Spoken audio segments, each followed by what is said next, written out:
Hi student, आज का जो टॉपिक है वो क्लास 11 क्लास 12 पास आउट वो सभी के लिए इम्पोर्टेंट है जो आने वाले प्रिपरेशन में, आने वाले एग्ज़ाम में क्या बोलते हैं, अपनी खुद की तैयारी कर रहे हैं और जो क्लास वर्क भी कर रहे हैं, क्लास 11 12 में भी पढ़ रहे हैं, उन सभी के लिए ये टॉपिक क्या है, बहुत इम्पोर्टेंट है। टॉपिक क्या है? हाइब्रिडाइजेशन। हाइब्रिडाइजेशन क्या है? जब दो या दो से अधिक लगभग समान का क्या मतलब है कि वो थोड़ा बहुत असमान होगा, किसमें? एनर्जी में, ऊर्जा में। ऊर्जा के परमाणु कक्षक आपस में सहयोग करके उतने ही नए समान ऊर्जा के संकर कक्षकों का निर्माण करते हैं, तब इस घटना को संकरण कहते हैं। This type of mixing of two or more than two pure atomic orbitals to give equal number of hybrids orbitals having same energy is referred to as a hybridization। इसका मतलब क्या है, ऐसे समझा देता हूँ।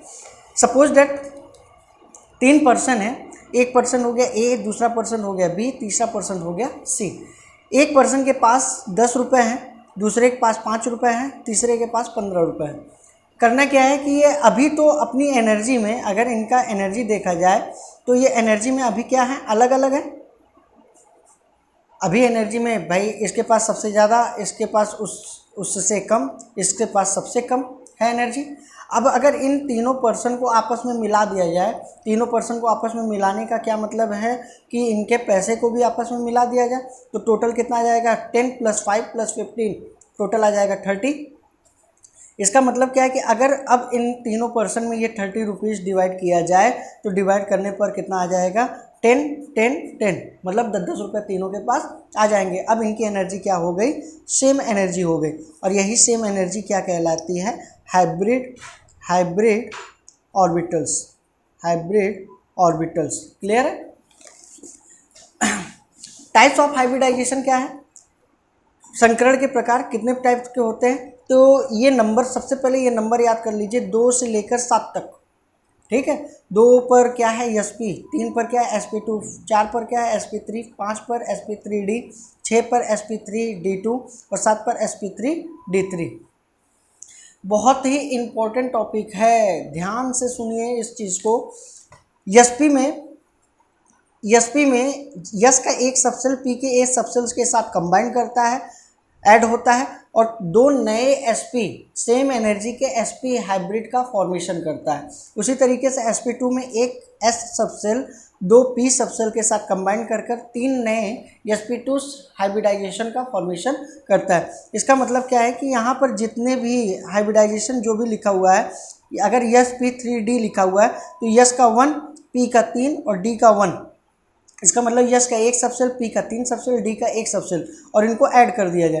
3 और 1 4 और 1 5, 5 नए sp3d हाइब्रिड ऑर्बिटल का फॉर्मेशन करेंगे। 5 नए sp3 हाइब्रिड ऑर्बिटल का फॉर्मेशन करेंगे। उसी तरीके से अगर sp3d3 की बात कर लिया जाए तो यस का 1, p का 3 और d का 3, यस का 1 सबसेल, p का 3 सबसेल, d का 3 सबसेल, ये आपस में कंबाइंड होकर क्या बनाएंगे? 7 नए सेम एनर्जी के sp3d3 हाइब्रिड ऑर्बिटल का फॉर्मेशन करेंगे। यहाँ पर सबके एग्जाम्पल भी लिखे हुए हैं। क्या? sp का एग्जाम्पल क्या है? BeCl2। sp2 का है क्या? C2H4। sp3 का है क्या? CH4 NH3 इस तरीके से H2O। sp3d1 का कितना है? PCl5। sp3d2 का TeF6। ठीक है, और sp3d3 का क्या हो जाएगा? IF7। इस तरीके से इसके आगे भी है। इसके आगे अब अगर 4 सबसेल डी के मिलते हैं तो उसका नाम क्या हो जाएगा? sp3d4। 5 सबसेल मिलेंगे डी के तो हो जाएगा sp3d5। और 5 सबसेल के मिलने के बाद, डी के 5 ऑर्बिट मिलने के बाद हम क्या करेंगे? यफ की शुरुआत करना स्टार्ट करेंगे। लेकिन 7 तक इम्पोर्टेंट माना जाता है, इसलिए यहाँ पर 7 तक लिखा हुआ है। अब ये देखना है कि हाइब्रिडाइजेशन निकालने के लिए हमारे पास क्या क्या चीज़ें होनी चाहिए। तो ट्रिक्स और टिप्स इसमें लिखे हुए हैं, क्या क्या चीज़ें होनी चाहिए। पहला ये है कि अगर किसी कंपाउंड में, इन एनी कंपाउंड, अगर सिंगल बॉन्ड है तो वो sp3 होता है, डबल बॉन्ड है तो वो sp2 होता है, और ट्रिपल बॉन्ड है तो वो sp होता है। ठीक है। सिंगल बॉन्ड होने पर sp3, डबल बॉन्ड होने पर sp2 और ट्रिपल बॉन्ड होने पर sp होता है। ऑलवेज रिमेंबर दैट, सेकेंड क्या है, इंपॉर्टेंट है, always remember that in hybridization only sigma bond formed. हमेशा याद रखिए इस बात को कि हाइब्रिडाइजेशन में हमेशा सिग्मा बॉन्ड का फॉर्मेशन होता है, पाई बॉन्ड का फॉर्मेशन नहीं होता है। हमेशा सिग्मा बॉन्ड का फॉर्मेशन होता है, पाई बॉन्ड का फॉर्मेशन नहीं होता है। संकरण में केवल सिग्मा बंध बनते हैं, पाई बंध नहीं बनते हैं। ये सिग्मा और पाई क्या होते हैं इस आगे के वीडियो में बताए जाएंगे। ये यहाँ पर थोड़ा सा हिंट ले लेते हैं कि जब ए बी से कांटेक्ट हो रहा है सिंगल बॉन्ड में तो वहाँ पर एक सिग्मा बनता है। जब ए बी से कंबाइंड हो रहा है डबल बॉन्ड से तो वहाँ पर एक सिग्मा एक पाई का फॉर्मेशन होता है। जब ए बी से कंबाइंड हो रहा है ट्रिपल बॉन्ड में तो वहाँ पर एक सिग्मा और दो पाई का फॉर्मेशन हो रहा है। तीसरा समझते हैं नंबर ऑफ सिग्मा बॉन्ड कैसे निकाला जाता है किसी भी कंपाउंड का। सबसे सिंपल, इसीलिए इसको सुपर ट्रिक का नाम दिया हूँ कि सबसे सिंपल ट्रिक क्या है कि नंबर ऑफ ऑल एटम देख लो कितना है और -1 कर दो, सिग्मा बॉन्ड आपका मिल जाएगा। जैसे एज एग्जांपल अब NH4 में अगर सिग्मा बॉन्ड को पूछा जाए कि सिग्मा बॉन्ड कितना होता है NH4 में, तो NH4 का अब हमको स्ट्रक्चर बनाना पड़ेगा। स्ट्रक्चर बनाने के लिए फिर हमको ये मालूम होना चाहिए कि N का वैलेंसी कितना होता है, उसके पास लोन केयर कितना है, वो कितना बॉन्ड का फॉर्मेशन कर रहा है। इतना करने के बाद तब जाकर हम सिग्मा बॉन्ड निकाल पाएंगे। इससे अच्छा क्या है कि हमको सिर्फ पता होना चाहिए कि सिग्मा बॉन्ड का फार्मूला क्या है। सिग्मा बॉन्ड निकालने का फार्मूला क्या है, नंबर ऑफ ऑल एटम -1। अब अगर NH4 प्लस की मैं बात कर रहा हूँ तो यहाँ पर NH4 में यहाँ पर N एक बार है, H 4 बार है ना, तो टोटल ऐड किया कितना हो जाएगा 5। 5 माइनस हमने क्या कर दिया 1, तो टोटल आ गया कितना 4 सिग्मा बॉन्ड। इसका मतलब NH4 में कितने सिग्मा बॉन्ड है, 4 सिग्मा बॉन्ड है। उसी तरीके से अगर O3 की मैं बात कर लूँ तो O3 में यहाँ पर हमको दिखाई दे रहा है कि ऑक्सीजन के 3 एटम हैं, तो हमने क्या किया 3 - 1 = 2 सिग्मा बॉन्ड। इसका मतलब कि ओजोन में 2 सिग्मा बॉन्ड होते हैं। अगर CH4 की मैं बात कर लूँ तो CH4 में यहाँ पर कार्बन का 1 एटम, हाइड्रोजन का 4 एटम, तो टोटल मिलाकर कितने हो जाएंगे 1 + 4 5, 5 - 1 = 4 सिंगल बॉन्ड। अब आप चाहे तो CH4 का एक सिंपल स्ट्रक्चर है इसका, CH4 का स्ट्रक्चर भी बना सकते हो। C की वैलेंसी 4 होती है, वो क्या करेगा, हाइड्रोजन की वैलेंसी 1 होती है, क्या करेगा कार्बन हाइड्रोजन के साथ कंबाइंड हो जाएगा, कार्बन हाइड्रोजन के साथ कंबाइंड होगा। और यहाँ पर हम देख रहे हैं कि कार्बन हाइड्रोजन के साथ सिंगल बॉन्ड के साथ फॉर्मेशन कर रहा है, तो एक सिंगल बॉन्ड के लिए 1 सिग्मा, एक सिंगल बॉन्ड के लिए 1 सिग्मा, एक सिंगल बॉन्ड के लिए 1 सिग्मा और एक सिंगल बॉन्ड के लिए 1 सिग्मा, तो टोटल आ गया सिंगल बॉन्ड कितना 4, इसलिए नंबर ऑफ सिग्मा बॉन्ड भी कितना हो जाएगा 4। अब हमको इसके लिए स्ट्रक्चर बनाना पड़ा था, लेकिन यहाँ पर क्या है कि हमने सिंपल ट्रिक में रखा नंबर ऑफ ऑल एटम -1 और तुरंत हमको पता चल गया क्या, इस नंबर ऑफ सिग्मा बॉन्ड कितने हैं। उसी तरीके से ये तो नॉर्मल कंपाउंड की बात हो रही थी, तब इसमें सिग्मा बॉन्ड निकालना कैसे था वो पता चल गया।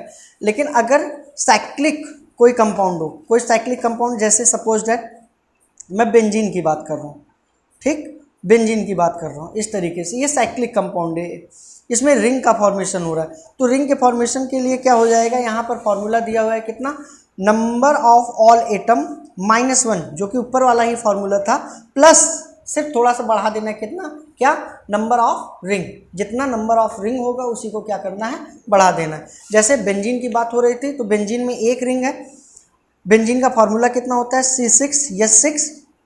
हमने क्या किया, सबसे पहले नंबर ऑफ ऑल एटम, तो यहाँ पर कार्बन 6 बार है, हाइड्रोजन भी 6 बार है, तो टोटल हो जाएगा 12 -1 और प्लस 1 रिंग है तो इसलिए कर दिया क्या +1, +1 -1 से खत्म, तो टोटल आ जाएगा कितना 12 सिग्मा बॉन्ड का फॉर्मेशन बेंजीन में होगा, 12 सिग्मा बॉन्ड का फॉर्मेशन बेंजीन में होगा। उसी तरीके से अगर नेप्थलीन की बात कर लिया जाए, नेप्थलीन की बात कर ली जाए तो नेप्थलीन में क्या होता है,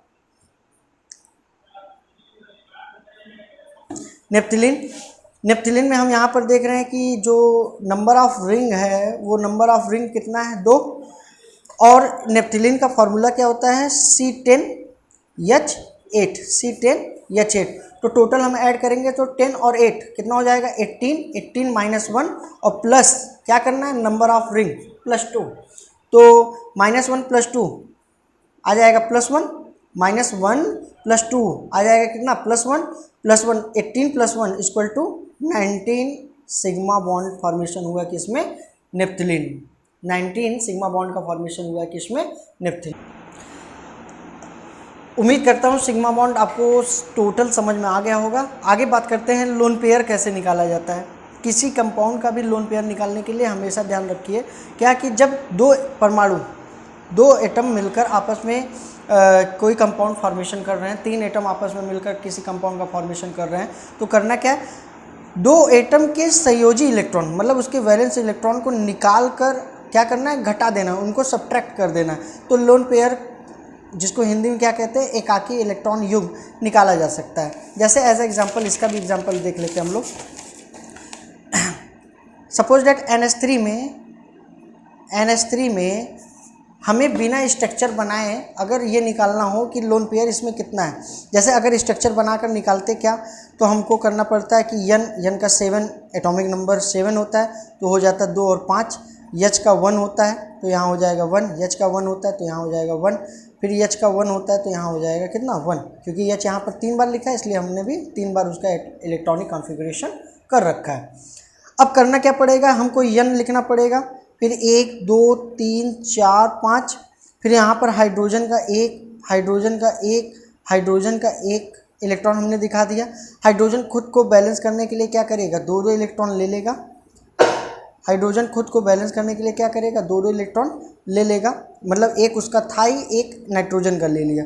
और नाइट्रोजन ने क्या किया, उसके पास 5 था ही और 3 उसने क्या किया, हाइड्रोजन के टोटल ले लिए, तो उसके पास क्या हो गया, total 8 electron outermost shell में हो गए।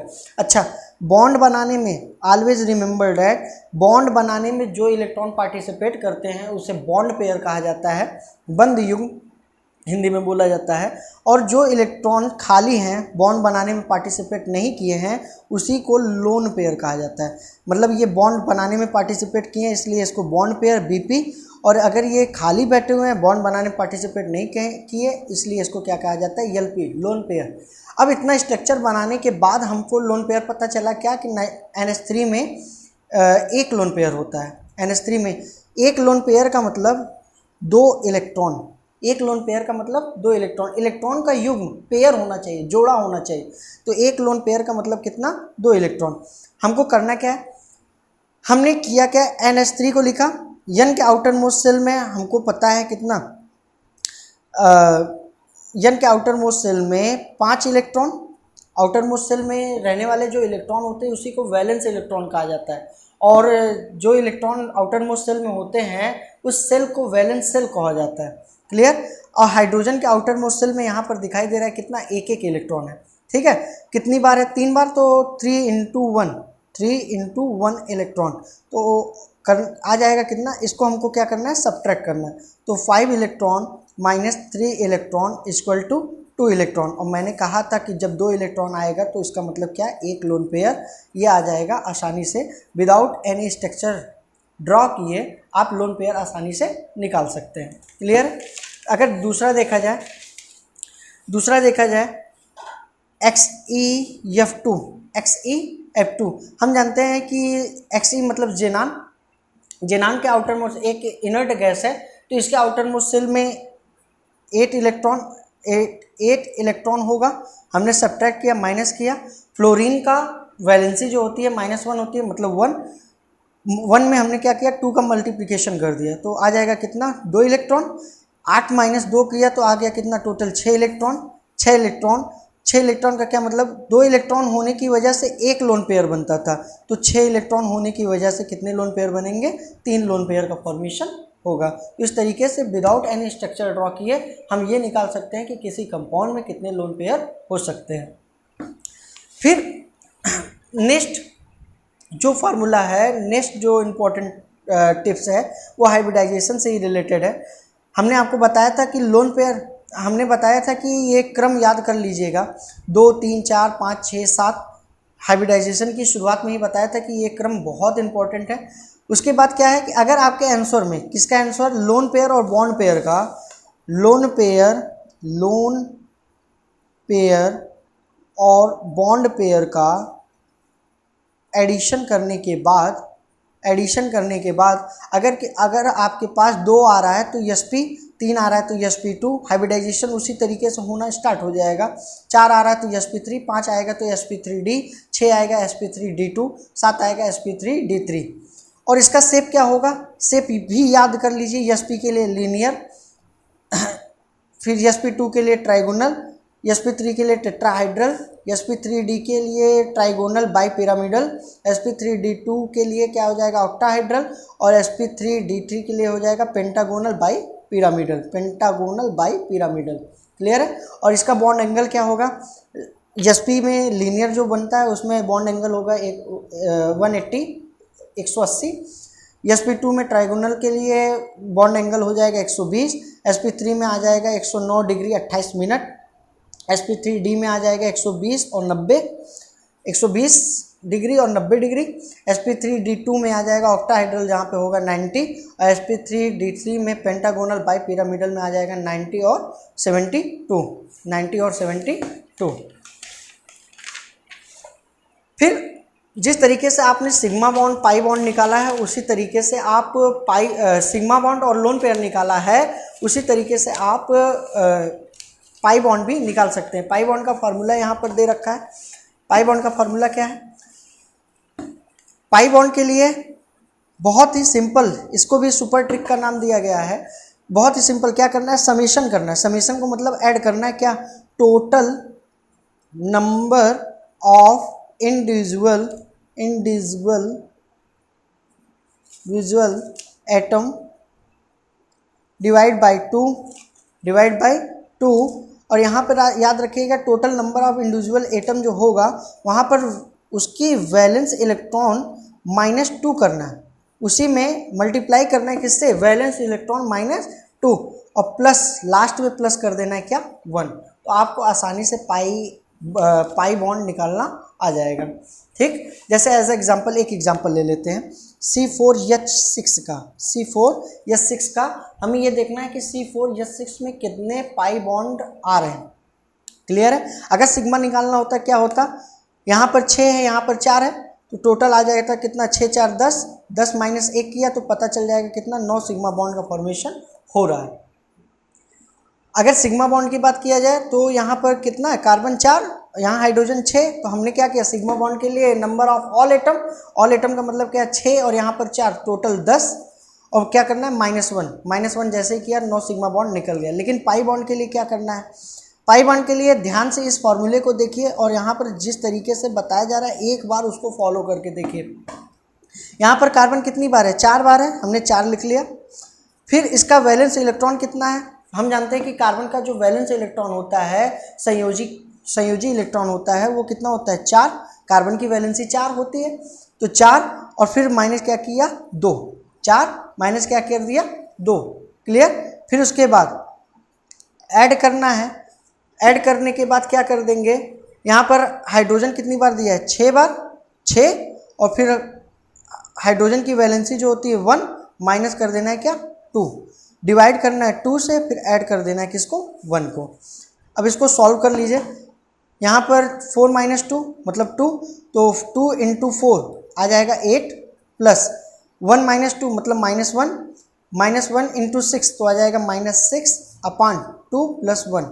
तो यहाँ पर प्लस माइनस माइनस होता है तो 8 - 6/2 + 1 इक्वल टू आ जाएगा कितना, 8 - 6 मतलब 2 डिवाइड बाई 2 + 1, 2 से 2 कैंसिल, आ जाएगा कितना, 1 + 1 = 2 पाई बॉन्ड का फॉर्मेशन होगा। इसका मतलब क्या है कि C4H6 में विदाउट एनी स्ट्रक्चर बनाए हमने पता कर लिया कि 9 सिग्मा बॉन्ड का फॉर्मेशन होगा और 2 पाई बॉन्ड का फॉर्मेशन होगा। एक एग्जांपल और ले लिया जाए, सपोज दैट किसी कंपाउंड में अगर ऑक्सीजन आ जाए, पाई बॉन्ड निकालते वक्त किसी कंपाउंड में ऑक्सीजन आ जाए तो हमें ऑक्सीजन को काउंट करना नहीं है, तो हमने सबसे पहले क्या कर दिया, ऑक्सीजन को हटा दिया। अब करना क्या है, जिस तरीके से हम निकाल रहे थे इससे पहले के कंपाउंड में, उसी तरीके से सेम टू सेम कार्बन यहाँ पर एक बार लिखा है तो 1, कार्बन की वैलेंसी 4 होती है तो 4 - 2 प्लस फिर यहाँ पर हाइड्रोजन लिखा है कितनी बार, 3 बार। हाइड्रोजन की वैलेंसी 1 होती है -2। फिर यहाँ पर कार्बन लिखा हुआ है तो कार्बन की वैलेंसी होती है कितनी, 4। सॉरी, कार्बन एक बार लिखा हुआ है, कार्बन की वैलेंसी होती है कितनी, 4।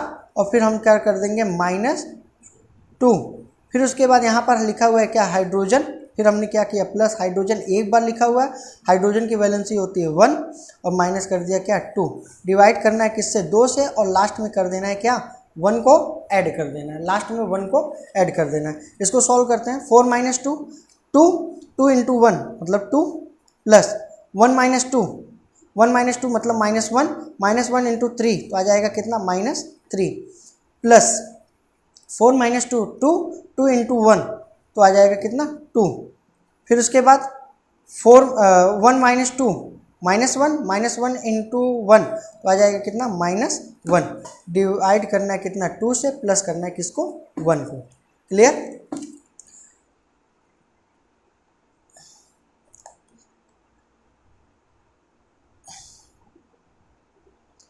अब यहाँ पर हमने क्या किया, 2 - 3 + 2 - 1, फिर अब डिवाइड बाई 2 + 1, -3 - 1 -4,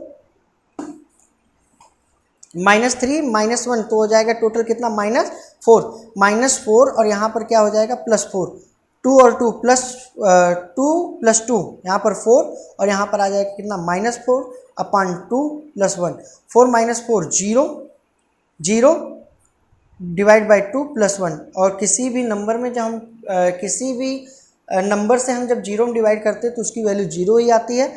0 + 1 का मतलब आ जाएगा कितना, 1, पाई बॉन्ड का फॉर्मेशन होगा। हम जानते भी हैं कि जब भी CH3 का CH3COOH मतलब एसिटिक एसिड का हम स्ट्रक्चर बनाते हैं तो इस तरीके से बनता है, CH, फिर यहाँ पर आ जाएगा C, फिर यहाँ पर डबल बॉन्ड, फिर यहाँ पर O, यहाँ पर आ जाएगा H। इस तरीके से फॉर्मेशन होता है किसका, एसिटिक एसिड का। तो यहाँ पर एक डबल बॉन्ड आ गया, तो एक डबल बॉन्ड का मतलब कितना, 1 सिग्मा और 1 पाई। तो डबल बॉन्ड सिर्फ एक ही है, ट्रिपल बॉन्ड भी नहीं है, इसका मतलब सिर्फ एक पाई है यहाँ पर। तो एक पाई हमने जैसा कि फार्मूले से निकाला था वैसे ही स्ट्रक्चर से भी निकला। क्लियर। अगर सिग्मा बॉन्ड हमको देखना हो तो सिग्मा बॉन्ड यहाँ पर कितना दिखाई दे रहा है, 1 सिग्मा। एक सिंगल बॉन्ड में 1 सिग्मा होता है, 1 सिग्मा, 2 सिग्मा, 3 सिग्मा, 4 सिग्मा। इस डबल बॉन्ड में 1 सिग्मा यहाँ पर है ही, फिर यहाँ पर 1 सिग्मा, यहाँ पर 1 सिग्मा। टोटल कितने सिग्मा है, 1 2 3 4 5 6 7, 1 2 3 4 5 6 7, 7 सिग्मा एसिटिक एसिड में 7 सिग्मा और 1 पाई है। जैसा कि हमने पाई निकाल लिया, आते हैं सिग्मा निकालने की कोशिश करते हैं। तो सिग्मा निकालने के लिए क्या करना है, टोटल नंबर ऑफ एटम को ऐड करना है। तो यहाँ पर 1, यहाँ पर H3, यहाँ पर 1, यहाँ पर 1, यहाँ पर 1 और यहाँ पर 1। तो टोटल ऐड करेंगे 1 + 3 4, 4 1 5, 5 1 6, 6 1 7 और 1 8। तो 8 - 1 करने पर आ जाएगा कितना, 7 सिग्मा बॉन्ड। क्लियर है।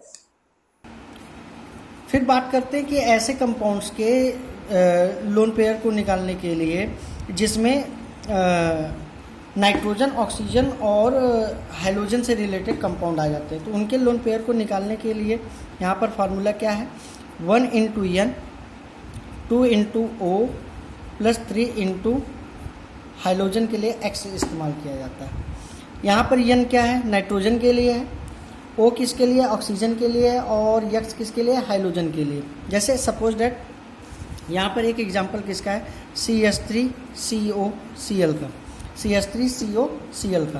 तो यहाँ पर ध्यान दीजिएगा, यहाँ पर नाइट्रोजन है नहीं, इसलिए हम क्या लिखेंगे, 1 × 0। नाइट्रोजन तो था ही नहीं, तो 1 × 0 प्लस CH3COCl में क्या करना है, यहाँ पर N तो है ही नहीं, तो N के लिए हमने क्या लिख लिया, 1 × 0 प्लस, फिर यहाँ पर ऑक्सीजन की बात हो रही है, 2 × ऑक्सीजन एक बार है इसलिए 1 कर दिया, प्लस 3 × हाइड्रोजन की बात कर रही है यहाँ पर। तो हाइड्रोजन में हम जानते हैं किसकी, फ्लोरीन, क्लोरीन, ब्रोमीन और आयोडीन की बात होती है। फ्लोरीन, क्लोरीन, ब्रोमीन और आयोडीन की बात होती है। तो यहाँ पर क्लोरीन है, तो यहाँ भी क्लोरीन है, तो क्लोरीन के लिए हमने क्या कर दिया, कितनी बार है, एक बार है, इसलिए 1 से इंटू कर दिया। तो 1 इंटू 0 मतलब 0 प्लस 2 इंटू 1 मतलब 2 प्लस 3 इंटू 1 मतलब 3। तो टोटल ऐड करने पर कितना आ जाएगा, 5 लोन पेयर है इसमें CH3COCl में 5 लोन पेयर है। क्लियर। उसी तरीके से अगर बात कर लिया जाए C6H5NH2 C6H5NH2 में कितने लोन पेयर हैं, तो एक बार स्ट्रक्चर इसका बना कर देखते हैं। स्ट्रक्चर बनाने पर क्या हम जानते हैं कि एनिलीन का स्ट्रक्चर कुछ U बनता है और इसके पास एक लोन पेयर होता है। एनिलीन का स्ट्रक्चर कुछ U बनता है, उसके पास एक लोन पेयर होता है। क्लियर है। बेंजीन के साथ NH2 लगा हुआ होता है और उस N के ऊपर एक लोन पेयर बचा रहता है, तो हम इसको क्या कहते हैं, एनिलीन। और इसका फार्मूला यहाँ पर दिया हुआ है। क्लियर है। तो हम इस फार्मूले से निकालने की कोशिश करेंगे। हमने क्या किया, 1 इंटू N की वैल्यू, तो N यहाँ पर एक बार है इसलिए 1 कर दिया, प्लस 2 इंटू ऑक्सीजन इसमें है ही नहीं इसलिए 0 कर दिया, प्लस 3 इंटू हाइड्रोजन इसमें है ही नहीं इसलिए हमने क्या कर दिया, 0। तो 1 इंटू 1 मतलब 1, 2 इंटू 0 0, प्लस 3 इंटू 0 मतलब 0। तो टोटल आ जाएगा कितना, एक लोन पेयर। इसका मतलब एनिलीन में एक लोन पेयर होता है, जो कि स्ट्रक्चर से भी मालूम चल गया और इस फार्मूले से ही। हम सबका स्ट्रक्चर आसानी से नहीं बना सकते, थोड़ा सा डिफ़िकल्ट होता है, और दूसरी चीज़ टाइम वेस्टिंग होता है, बहुत ज़्यादा टाइम लेता है। और इस फार्मूले से चलने पर सिग्मा बॉन्ड के बारे में भी हम लोग जान गए, लोन पेयर निकालना भी जान गए, पाई बॉन्ड का भी निकालना हम लोगों ने सीख रखा है। जो नेक्स्ट है वो नेक्स्ट एग्जाम्पल जो है वो है क्या, कि अगर Cl अगर हाइब्रिडाइजेशन की बात किया जाए, अगर हाइब्रिडाइजेशन की बात किया जाए, जो कि हमने शुरुआत में ही बता रखा था कि हाइब्रिडाइजेशन निकालने के लिए क्या करना पड़ता है, कि लोन पेयर और बॉन्ड पेयर को ऐड करना पड़ता है। लोन पेयर और बॉन्ड पेयर को ना ऐड करके उसके लिए सिंपल फार्मूला क्या निकाल लिया जाए, उसके लिए एक सिंपल फार्मूला है sigma plus lone pair. Hybridisation equal to sigma plus lone pair. आप लोग सिग्मा भी निकालना सीख चुके हैं और लोन पेयर भी निकालना सीख चुके हैं, इसलिए हाइब्रिडाइजेशन निकालना आपके लिए बहुत आसान अब हो जाएगा। सिग्मा प्लस लोन पेयर के लिए क्या करना पड़ेगा, जैसे एज एग्जाम्पल ClF3 की मैं बात कर रहा हूँ, तो ClF3 में सिग्मा निकालने के लिए क्या करना पड़ेगा, सिग्मा निकालने के लिए करना पड़ेगा टोटल नंबर ऑफ एटम -1। तो टोटल नंबर के लिए Cl कितना है, एक बार है, और F कितनी बार है, 3 बार है। तो टोटल आ जाएगा कितना, 4, और माइनस कर देंगे क्या, 1, तो आ जाएगा कितना, 3। क्लियर। आ जाएगा कितना, 3। सिग्मा आ गया 3। और फिर करना है क्या, लोन पेयर। लोन पेयर निकालने के लिए क्या करना पड़ेगा, लोन पेयर निकालने के लिए हम ClF3 में जाएंगे। ClF3 में अब ध्यान दीजिएगा, इसमें Cl का वैलेंसी जो होती है, वैलेंसी जो होती है 1 होती है, और इसका जो वैलेंस इलेक्ट्रॉन होता है वो 7 वैलेंस इलेक्ट्रॉन होता है। कितना होता है, संयोजी इलेक्ट्रॉन जो होती है वो कितनी होती है, 7। आउटर मोस्ट में जो इलेक्ट्रॉन होते हैं कितने होते हैं, 7। माइनस F का जो संयोजी कोष में इलेक्ट्रॉन होते हैं कितने होते हैं, 1, और 1 इंटू क्या कर देंगे, 3। तो आ जाएगा टोटल कितना, 3 इलेक्ट्रॉन। तो 7 इलेक्ट्रॉन माइनस 3 इलेक्ट्रॉन आ जाएगा टोटल कितना, 4 इलेक्ट्रॉन। 4 इलेक्ट्रॉन का मतलब हम जानते हैं कितना, 2 लोन पेयर। ठीक है। तो सिग्मा प्लस लोन पेयर करने पर हमारा क्या आ जाता है, हाइब्रिडाइजेशन आ जाता है। तो हम इस तरीके से क्या कर लेंगे, सिग्मा आया कितनी, सिग्मा आया है 3, और प्लस लोन पेयर आया है कितना, 2। टोटल आ जाएगा हाइब्रिडाइजेशन 5। हम अपने उस ट्रिक वाले लिस्ट में चलते हैं जहाँ पर हाइब्रिडाइजेशन के बारे में बना हुआ था। यहाँ पर देखेंगे क्या, कि जहाँ पर 5 लिखा हुआ है वहाँ पर कौन सा हाइब्रिडाइजेशन है, sp3d। और इसका शेप कैसा होगा, ट्राइगोनल बाई पिरामिडल, और इसका जो बॉन्ड एंगल होगा कितना होगा, 120 और 90। इतना इन्फॉर्मेशन हमको मिल जाएगा अगर हमने सिग्मा और लोन पेयर निकाल कर ऐड कर दिया, तो हाइब्रिडाइजेशन, उसका शेप और बॉन्ड एंगल भी हमको क्या हो जाएगा, आसानी से मिल जाएगा। अब किसी स्ट्रक्चर को बनाने के लिए करना क्या पड़ता है, किसी कंपाउंड के स्ट्रक्चर को बनाने के लिए हमको क्या करना पड़ता है, ध्यान से समझिएगा। हमको उसके बारे में सिग्मा बॉन्ड के बारे में मालूम होना चाहिए, पाई बॉन्ड के बारे में मालूम होना चाहिए, लोन पेयर के बारे में मालूम होना चाहिए और उसके हाइब्रिडाइजेशन स्ट्रक्चर में उतना इंपॉर्टेंट नहीं होता है, लेकिन